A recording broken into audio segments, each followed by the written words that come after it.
Streets turned to rivers. This is what parts of northern England, Scotland and Wales look like today after Storm Desmond brought what has been described as extreme and unprecedented rain to much of Britain.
Y en el este de China asciende a 25 el número de fallecidos por un deslizamiento de tierra.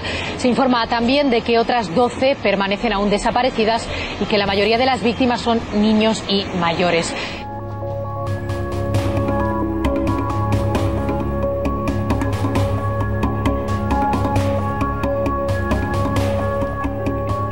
Unas aguas contaminadas que han seguido su curso por los estados de Minas Gerais y Espíritu Santo hacia el Océano Atlántico. En Regencia, en el delta del río, se teme el daño que pueda sufrir la población de tortugas que desovan en la zona.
The theory of catastrophic anthropogenic climate change appears to explain everything. After all, we all know that climate change makes for shorter winters, except for when it makes for harsher winters, and climate change means less snow, except for when climate change means more snow, and climate change causes droughts in California and floods in Texas and Oklahoma, and generally makes wet places wetter and dry places drier, except when it makes wet places drier and dry places wetter. And climate change causes more hurricanes at the same time as it causes less hurricanes. Climate change causes more rain but less water, and less rain but more water.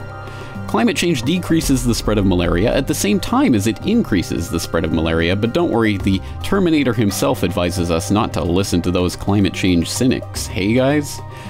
What's the problem here? This sounds like the perfect scientific theory. It can explain literally everything, including self-contradictory things.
Global leaders are gathering in Paris to save the world from the biggest threat humanity has ever faced, man-made climate change, despite the fact that man-made climate change and human activity has virtually no impact on heating the planet.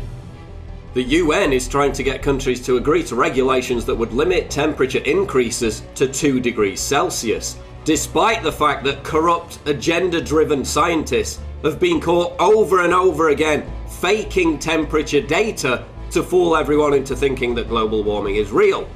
The actual figures show there's been no global warming since the late 90s. You see, they've been proven wrong time and time again because they're lying to you. So why should we believe them now? As the leaked Copenhagen text revealed, the actual agenda behind these conferences is to stop developing countries from becoming prosperous and challenging the unipolar world order. Increasing CO2 emissions, a byproduct of capitalism, are directly linked to prosperity and higher quality of life. And look, there are real environmental issues that we need to pay attention to, but man-made global warming isn't one of them.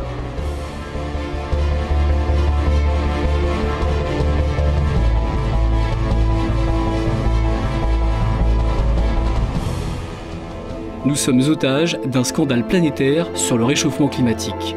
Une machine de guerre destinée à nous maintenir dans la peur. À la base, il y a les scientifiques manipulés, politisés, des conflits d'intérêts, de la corruption, des scandales sexuels, puis des politiques qui ne servent que leur image et leur soif de pouvoir.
Geoengineering programs, which have been ongoing for over 50 years, they're literally designed to change the temperature of our planet. They also manipulate our weather, and they are creating most, if not all, of the changes that we've seen in our climate. So it's very interesting, but very important to note that these programs are not in any of the climate models, and therefore it makes it impossible to determine whether the planet's warming or cooling. Bottom line is this: those models are flawed, they're fraudulent. You cannot move forward with a carbon dictatorship, with the transfer of potentially trillions of dollars of wealth into the hands of a few at the expense of every living thing on the planet, and circumvent constitutions and the sovereignty of nations around the world. That is what they were moving forward with. This is the New World Order. It is the most oppressive government that is planned. It's all based on this concept of carbon, creating all these problems that we're seeing. It's fraudulent, it's flawed, and if we don't do something, if we don't demand that they're stopped, we will see, again, the most oppressive government micromanaging our lives. It will circumvent the laws that we have in our countries and allow this unelected body, where we don't have any representation, to micromanage and mandate our lives. And we're talking a complete carbon dictatorship, not only in what we drive, when we go to work, how we go to work, but what appliances we use, in our home. And now we have these smart meters, which are on the outside of our homes, and they can measure when we're home, what appliances we're using. They're going to mandate what appliances we purchase, what products we buy. This is complete corporate takeover of the planet. It's very, very concerning, Richie. And Stephen Schneider actually addressed, he was a presidential advisor all the way from Nixon to Obama, died a mysterious death.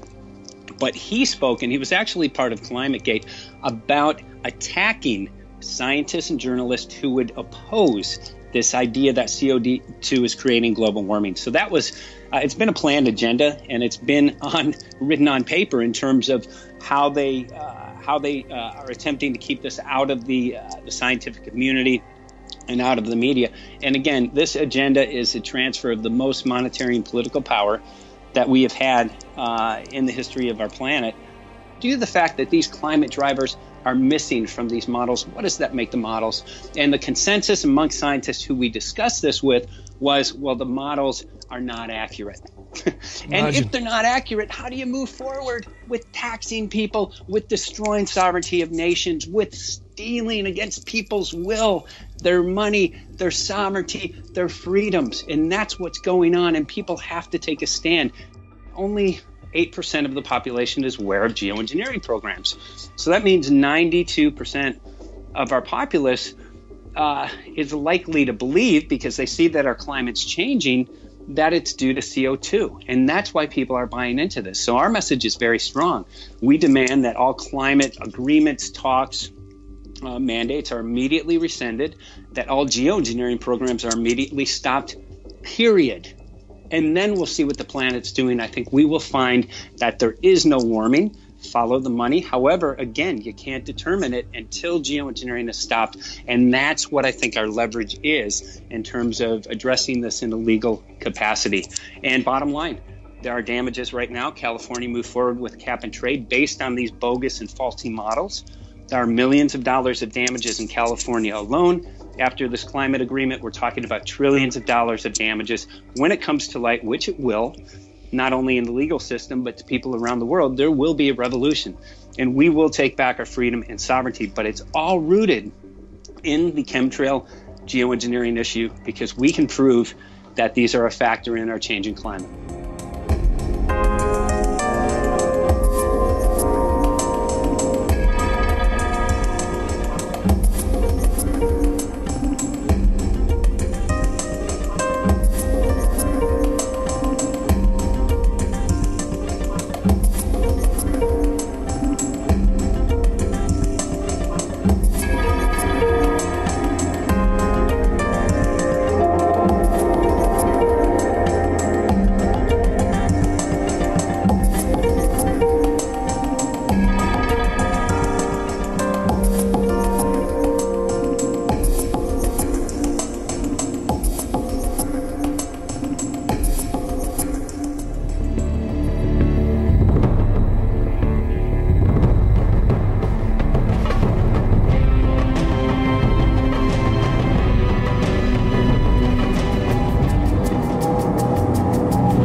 People in Europe need to understand that there is a war that is becoming global, that is being waged against civilian populations in particular. It is a form of neo-imperialism and neo-colonialism which aims to divide and conquer European and Middle Eastern and African and the world's population, for that matter, and to make them submit to a global order that does not serve the interests of most of the people on this planet, but that does serve the interests of a very few ruling elite, a very small, tiny, and particularly tyrannical ruling elite. There is no war on terror. There is a war that is being waged using proxy groups, terrorist proxy groups, and they are being used against nation states. In a period of mass unemployment and austerity, you now have terrorist attacks being committed by terrorists funded, armed and trained by Western intelligence agencies. There is no such thing as ISIS. ISIS is a creation of the United States. We know that from official sources of the US military themselves. Declassified documents from the Defense Intelligence Agency have confirmed that. And the French government is now attempting to drum up support for more military intervention in Syria. And what they want to do is they want to get in on the game. The game is almost lost. The Russians have routed much of the Islamic State. You now have Islamic State militants coming into Europe disguised as refugees. That will destabilize Central Europe. I think there is going to be a campaign against dissidents in France. They're very worried about the new media that has emerged in recent years, and they are very worried about the alternative media. One of the tools which the mass media uses to discredit any kind of rational questioning of the established order, and particularly the war on terrorism, is to deride those who would question the war on terrorism as conspiracy theorists. And I think you're going to see a crackdown on so-called conspiracy theorists and websites that actually publish rational and honest analysis of what is happening. So you're going to see more of that type of intellectual terrorism. I think that the current crisis, the refugee crisis, which is really a form of coercive engineered migration because they could have easily have been prevented, this form of coercive engineered migration is going to make this a lot worse, and it is going to create the conditions of civil war. And that is going to create massive social unrest. It's going to divide working people against each other. And the only people who are going to actually benefit from this are the war contractors, the military, industrial, media, intelligence complex. And that needs to be understood. And if we don't understand that, this is going to continue and it's going to deteriorate. We will find ourselves in a situation under martial law if this continues.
President Francois Hollande has requested meetings with President Obama and Vladimir Putin together to discuss combined efforts for the fight against the Islamic State going forward. What are your thoughts on this union? Will the U.S. and Russia be able to work together to get through this?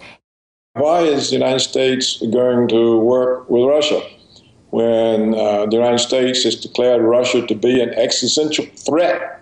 Russia's invaded Ukraine. Russia's going to invade the Baltics, Poland. Putin is the new Hitler. When you talk about a country like this, you're not going to be cooperating with it. The United States will use this under the cover of fighting ISIL to overthrow Assad. This is Washington's way of ending the Russian involvement in Syria, which is protecting Assad. So the Russian presence in Syria is very effective, but it's very small.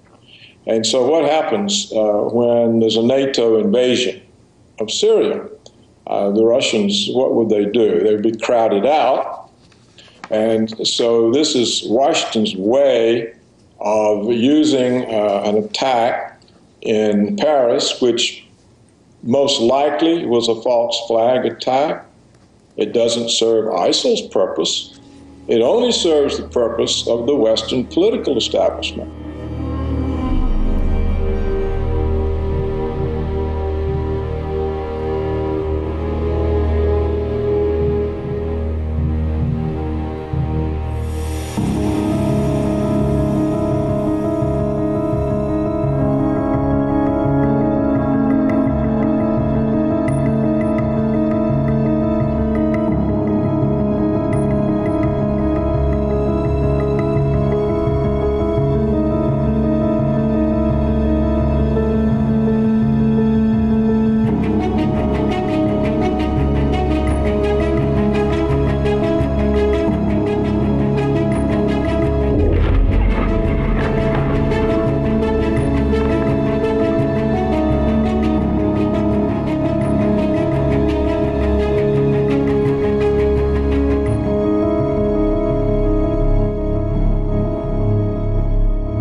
Wir befinden uns in einem, meiner Sicht nach, verheerenden Dreiklang. Krieg erzeugt Krieg, also mehr Krieg. Krieg erzeugt Terror und mehr Terroristen. Und Krieg erzeugt Flüchtlinge. Die griechische Hydra ist das wunderbarste Beispiel. Ein Kopf wurde abgeschlagen, zwei wuchsen. Die Potenzierung dessen, was wächst, ist in diesem Fall viel größer.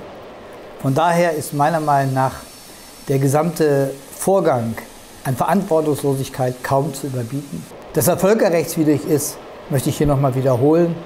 Und auch wenn die Bundesregierung glaubt, sich jetzt Schreiberlinge als Juristen zulegen zu können, die meinen, indem sie terroristische Organisationen zu Staaten deklarieren und zu staatstragenden Kräften das Völkerrecht ummodeln zu können, es bleibt völkerrechtswidrig. Es gibt keinen UN-Beschluss und damit ist es eigentlich eine Entscheidung, die im Endeffekt auch nach Den Haag und Internationalen Gerichtshof gehört.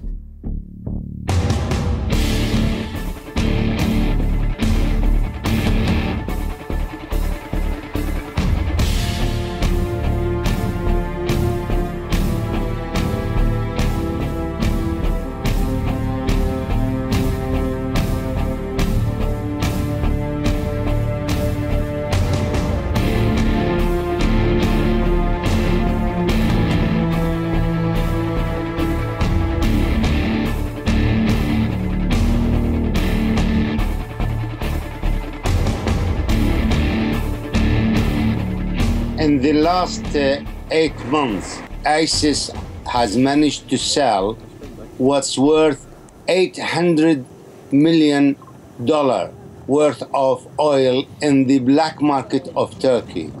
This is Iraqi oil and Syrian oil. And these are carried by trucks from Iraq, from Syria, through the borders to Turkey and sold in a less than 50% of the international oil price.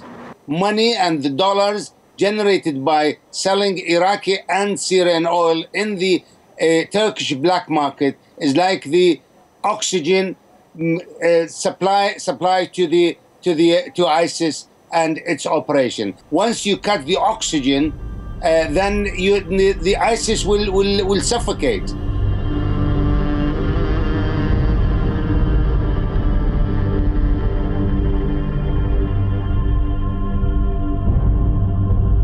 Для этого на нашем брифинге, помимо спутников и фотоснимков, были представлены и видеодоказательства со средств объективного контроля, зафиксирующие, как фуры-наливники не только проезжают, а просто пролетают контрольные пункты на турецкой границе. Причем это делают без остановки, как вы видите.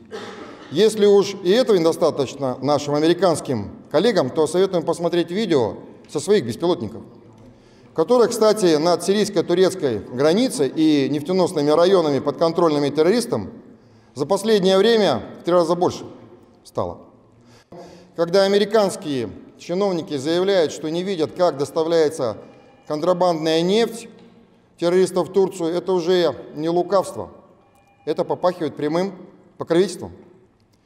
А как понимать заявление главы Пентагона, господина Картера, о том, что авиация США в последние месяцы уничтожает только прибыльные предприятия нефтянки террористов?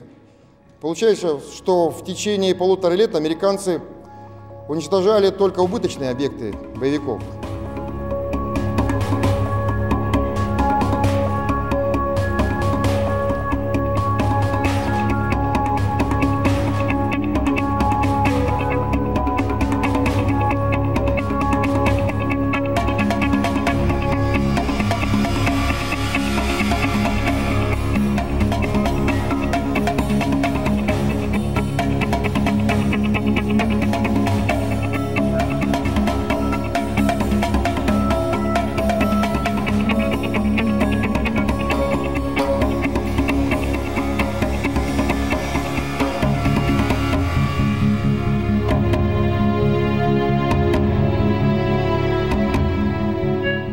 Here we have a country which is a member of NATO, an aspiring member of the European Union, a major player in the Eastern Mediterranean and in the Middle East, and it has been involved with an oil trade in buying oil from the most potent, the most repugnant terrorist organisation in the world, ISIS.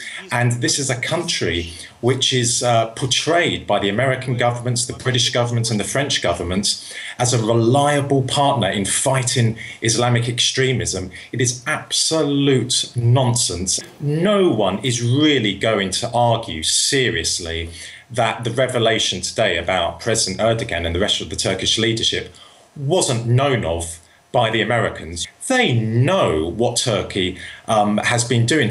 So, quite frankly, they can say that they're going to bomb the oil lines, the ISIS oil lines in Syria, but why didn't they do that in the last year? Let's not forget when ISIS was advancing in Syria, end of 2013, beginning of 2014, there was not one condemnation of ISIS by the American, British or French governments. It was only when ISIS started advancing in Iraq, which has a government which is, let's say, pro-Western, that's when ISIS became a problem. But, you know, ordinary people in Britain, America and France hadn't heard of ISIS when they were advancing in Syria because it wasn't a problem. The West was quite happy to see another Islamist group in Syria weaken the Syrian government even further, because let's not forget the West, Turkey, Saudi Arabia and Qatar, they share a common goal in Syria, the overthrow of the Syrian government, the destruction of the Syrian state, and yes, they have been using Islamist terrorist groups to achieve that. They know that by destroying the Syrian state, that will end Russian influence in the Middle East, that will end Iranian influence in the Middle East, and it will take away Israel's arch enemy in the Middle East, which of course is Syria.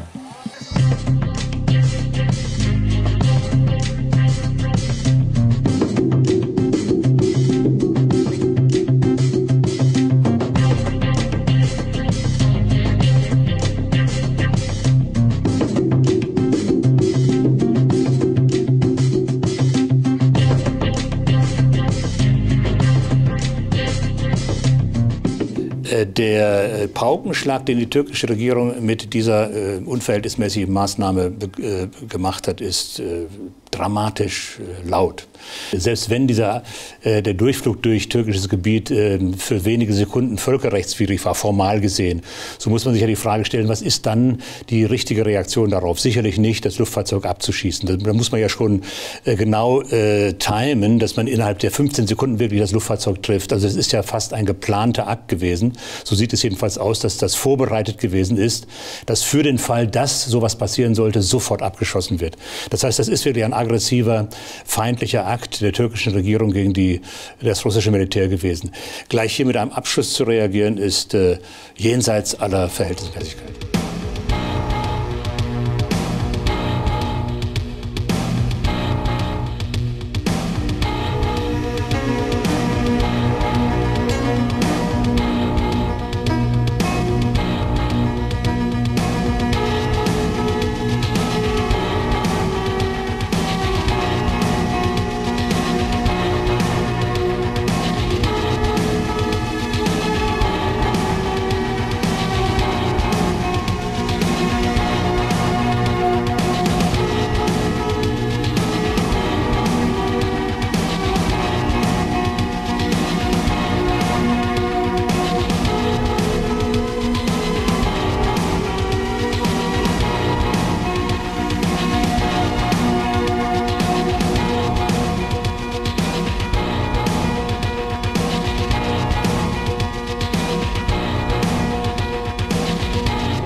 wenn man ein Papier kennt aus dem Jahr 2001, ein UN-Papier, in dem festgestellt wird und geplant wird, dass eine Art, und es heißt dort wörtlich, Bevölkerungsaustausch stattfinden soll, und zwar zwischen europäischen Ländern und eben nicht europäischen Ländern. Das heißt also, man hat dort eine Zahl genannt, nämlich zwischen 10 und 11 Millionen sogenannter Migranten, die nach Europa kommen sollen bis Ende 2016. Und zwar um a. die Wirtschaft in Europa anzukurbeln und b.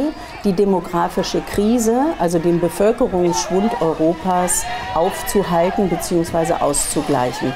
Also es scheint offenbar ein ganz klarer Vorsatz auch dahinter zu stecken, dass diese Ströme hierher kommen, um das Land auch, ich sag mal, damit auch zu verändern.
How does a handful of people, a network of families, control so much of the world, like banking, transnational corporations, governments in terms of any major party that has a chance of forming a government, controlling the pharmaceutical cartel, the oil cartel, the biotech cartel, and so on.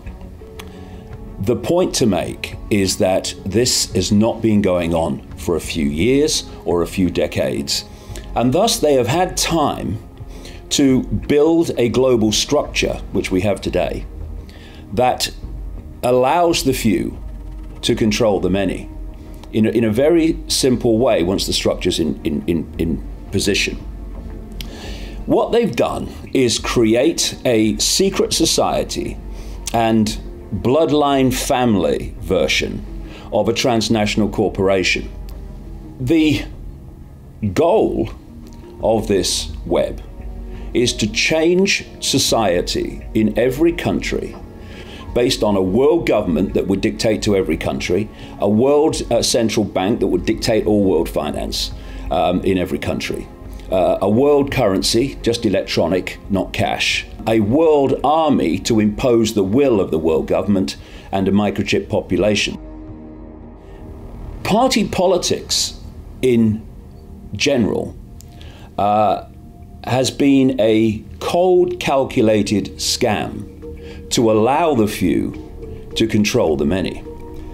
At the moment, and up to this point, people have been led to believe that there are two parties in America that have any chance of forming a government. One's the Republicans and the other one is the Democrats. Actually, as in every other country, they are not different parties. They are masks on the same face. And whenever they get into power, they are carrying out the will of the spider at the center of the web to constantly follow the agenda that that network at the center is dictating. What it means is that whoever is in power is controlled by this force, and therefore they advance the agenda of this force, which is the incessant centralization of power in every area of our lives, for a simple reason that the more you centralize power, the more power the few have over the many. What happens at the moment is someone will come along and tell you in an election campaign what they think you want to hear to vote for them. Like Obama, I'm closing Guantanamo, I'm doing this, I'm doing that, none of which has happened because it was never intended, and he knew it wasn't going to happen, but he needs to tell you what you want to hear to vote for him. How can Obama not close Guantanamo when he said he would? Because there's no contract. Until there's a situation where if someone says, for instance, there will be no carbon tax, there cannot, by law, be a carbon tax until there's been another election at which the person has said, well, actually, if you vote for me, there will be a carbon tax. Because at the moment, this is how it works. And it was done so blatantly by Obama. You tell people what they want to hear, and they vote for you.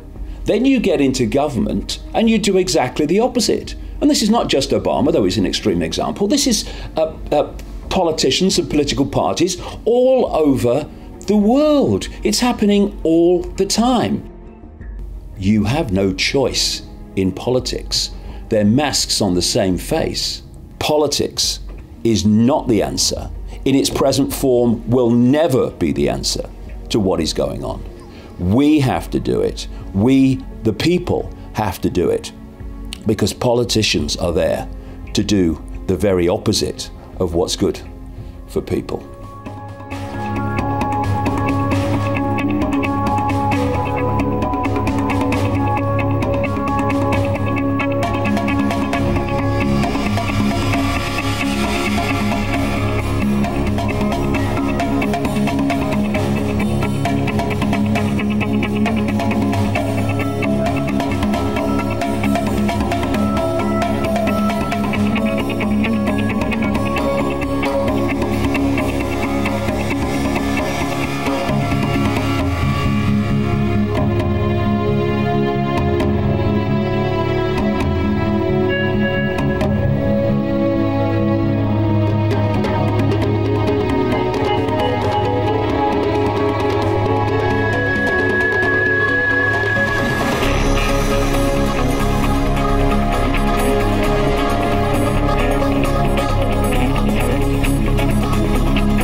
it started at the age of 6 years old when I was brought into what is known as the MyLab, some pronounce it MeLab programs. I was identified as an intuitive empath. Me and a few of the people that I was training with being brought into a program to where we were what they called IE support for the Earth delegation. And this was a federation of a large amount of ET federations that met to discuss the grand experiment. There were 22 genetic programs that were going on. Programs of them mixing their genetics and manipulating our genetics. And that was ongoing? Yes, it's ongoing right now. And this is what this was all about. Did this involve these human-looking extraterrestrials? Yes. Splicing their DNA with ours, that kind of thing? Yes. And manipulating our DNA. How long do you think this program has been in action for? Of the 22 different programs, they've been going on for different lengths of time. But the genetic manipulation of what we are has been going back at least 250,000 years. Wow. What's the sequence of events that led to you becoming a whistleblower and that has led to what we're now seeing with this push towards disclosure? I was contacted by an higher density ET group that has now been known as the Blue Avians. Blue Avians told me that them and the other beings that they are working with come from 6th through 9th density. And it comes from a different vibration or frequency. They've been here for quite some time. They've been observing, but they're here we're moving into a part of the galaxy that is a very high energetic part of the galaxy that's going to change the density of our solar system and our local star cluster.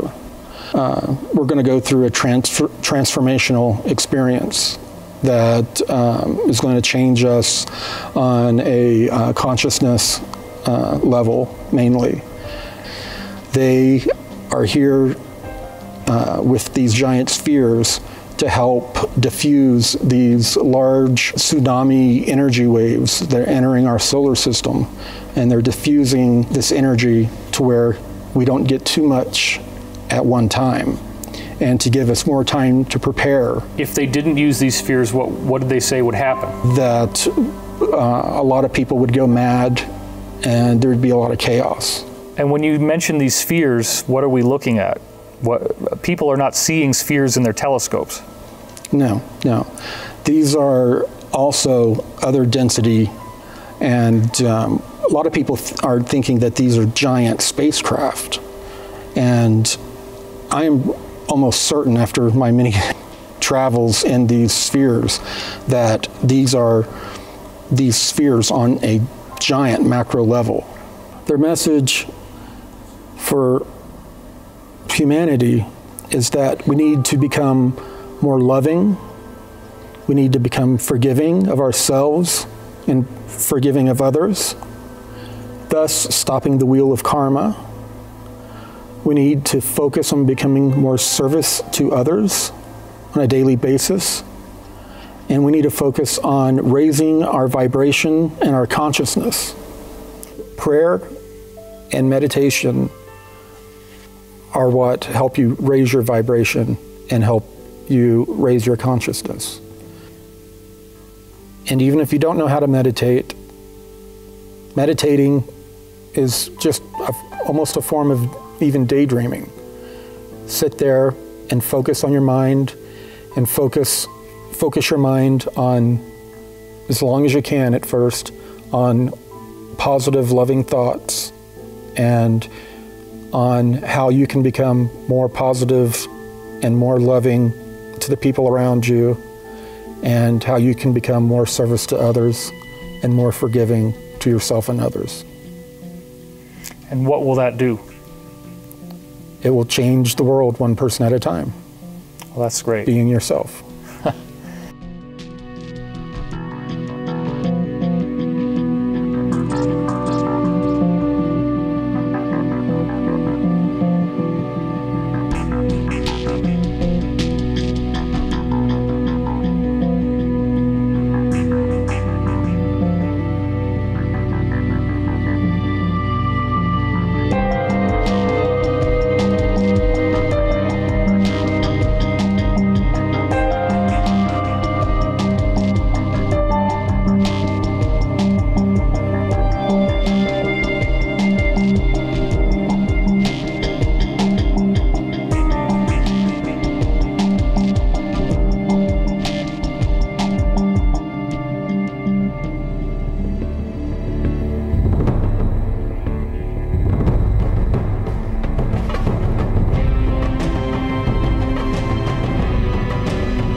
timeline that we're on at the moment is positive. And many people say, well, if it's positive, why is there so much pain and suffering happening at the moment? And that's a very good question, and I want to try and address it. If you are a member of the elite, you want a structure left. You don't want to destroy your country. What you want to do is to remove the people from that country, because it's wrong to think that high members of the elite, the Illuminati, don't appreciate the forest or appreciate rivers and seas. Of course they do. The only difference is they want it for themselves. So they want to walk out into a forest and not see anybody. They want to walk out to a beautiful waterfall and not see another living soul because they've all been murdered. That's the plan. They want all this beauty for themselves. They have never been taught to share. So that is a timeline that they wish. That is a timeline that must never be allowed to happen. There are a number of outcomes, a number of timelines, but it is the humans themselves who will dictate where we are on that. And the sad thing is that so few people are consciously awake, but there are enough people awake to make that decision. So there are enough of us, we can do it, and they are terribly frightened. The elite are terribly frightened of anybody who stands in their own truth. Now, we don't want to get into politics, but you remember several scenes where flowers are put down the barrels of guns. That is a nightmare to the elite, absolute nightmare, because if you retaliate with violence, then those soldiers will retaliate with violence, and everything is seen as equal. But if you face these people in a non-violent way, it is something that they can't cope with. It's often said that we will move into the fifth dimension and miss out the fourth dimension. My understanding is that we will pass through the fourth dimension but won't stop there. The fourth dimension is where, in street talk, the bad guys are. In more professional talk, it's where all the heavy, dense energies lie. And at the moment, they are so heavy and dense that they are bulging down into the third dimension. I believe that the human race will enter the fourth, but not stop there. It will move on to the fifth, at which point it will then stop to start the learning process. And this is a tremendous change, because those creatures that have oppressed freedom will actually be behind us from a linear perspective. And so, although we are technologically inferior to many of these creatures, we will prove that the spiritual capability of humans is actually greater. The Earth will choose to evolve. That is a natural course of all living creatures. If you have good intent, you will evolve towards the positive. If your intent is not of a good sort, then your evolution can be very variable and can lead you down a dead end. Those are the old energies. These are the energies that we are leaving behind. This planet is leaving that value behind it. And we are going forward with a far more open and truthful engagement between people on this planet. And even some people who are totally unawake are frankly quite sick of what's gone in the past. They want something different. People are crying out for a new way to do things. The future is ours. We just have to be brave enough to reach out and take it, and do it in a way that is beneficial for us, our families, our friends, and the planet.